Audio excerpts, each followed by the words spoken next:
Good afternoon. The Security Council just met to discuss the latest situations in Yemen and in Ethiopia, and I'll make some remarks in my national capacity.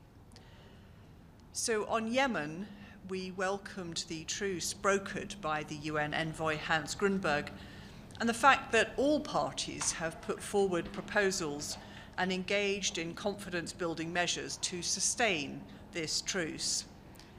So for the first time since 2016, I think Yemenis will feel what it's like to live in relative peace.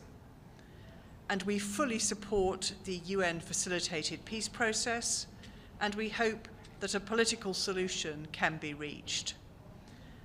The formation of a presidential leadership council that reflects a broader array of political actors in line with UK draft resolution 2624 and the transfer of powers to the PLC by President Hadi are positive steps. So we hope the opportunity for peace will be seized by all involved. And on Ethiopia, civilians have borne the brunt of the conflict in the north, and almost a quarter of all Ethiopians will require life-saving humanitarian assistance this year, including 90% of the population of Tigray. In the north, people are suffering extreme hunger and the physical and psychological impacts of war. So we need to get aid into Tigray urgently. Less than 10% of what was needed was able to get in over the last year. And there has, of course, been a hiatus in the last 100 days since December. Meanwhile, southern Ethiopia is suffering from drought, with more than 8 million people facing shortages of food and water and seeing their livestock die. So we welcome the positive statements from the Ethiopian government and the TPLF on a cessation of hostilities and hope that this is a breakthrough. This couldn't come soon enough. Drawing out the conflict any longer will only cause more suffering, including the appalling sexual violence which the Council discussed yesterday, and prevent humanitarian agencies from helping Ethiopians in need. Thank you. Questions, please? Thank you. Madam Ambassador, I'd like to ask a question on Yemen. Concerning the monitoring of any ceasefire, whether short or long, we have a history since, remember the RCC, the Redeployment Coordination Committee for Hodeidah, which had 159 members, and the task was to observe and report about the redeployment, etc. And when the Houthi opened fire on them, and the United Nations seems to be reluctant to be involved again in sending observers. But looking at the history of the Houthis in Yemen and how badly they behaved in other truce or ceasefire agreements, and even now there are reports of violations in Ma'rib and in Taz. How do you feel that the credibility of such a truce or ceasefire can be maintained without observer units or units, and leaving it to the parties to the responsibility for them to observe the ceasefire and to report on any violations? Is that the wise thing to do for going forward? So I think the first thing to say is that we did talk about this in the meeting. It's obviously one of the things that the Special Envoy Hans Grundberg is considering. But he said that this truce is a breakthrough, of course, after 7 years of conflict. So very much welcome from that point of view. We very much welcome the efforts that have been put in place to bring it about, including, as Hans Grundberg emphasized, the efforts of civil society, peace groups, women's groups.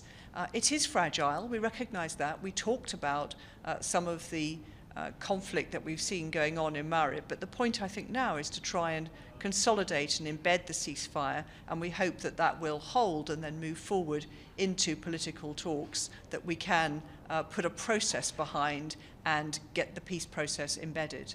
What you say is considering, are they considering at the United Nations establishing something similar to the RCC, an observing force or observers to observe who's breaking or who's violating the agreements, putting the responsibility squarely on them, maintaining records,